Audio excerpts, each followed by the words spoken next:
Кеген Алматы автобусы қалай екен, жол ақысы, қалаға қалай кіреді, тағы басқа сұрақтар бойынша видеоның соңына дейін қараңыз. Үйден Шалкөде кафесіне дейін 300 теңге таксимен бардық. Шалкөде базар жақта ынтымақ супермаркетіне қарама-қарсы екен. Қаракөл Сайрам бағытындағы жолдан тоқтайтын автобусты күттік. 12 мен 12:30 арасында келуі керек болған. Қаракөлден 10:30-да шығады. Билет сайтта тұрғанымен алдын ала ешкім сатып алмайды. Автобус 12:34-те келді. Жұма болған соң қалаға барушылар көп болды. Автобус есігін ашқанда 27 орын бар деді жүргізуші.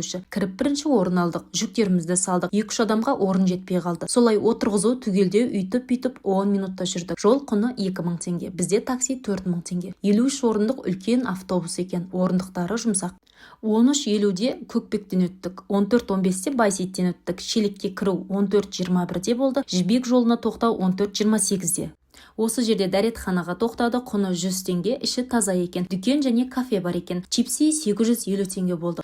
Бағалары тым қымбат емес секілді. Жол ақысын осы кезде отырғаннан соң қолма-қол және Каспий аударумен жинап алдым. Маловодныйға 15:22-де кірдік, Төңкеріске 15:53-де келдік, Байсерке поворотына 16:00-де, Асыл Арманға 16:35-де, Қалқаманға 16:42-де, Сайранға 17:00-де келдік.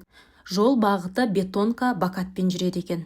Видео пайдалы болса, кегендік танысыңызға жіберіп қойыңыз, лүпіл басып, комментарий қалдырып, досыңызбен бөлісіңіз және парақшама жазылып алыңыз.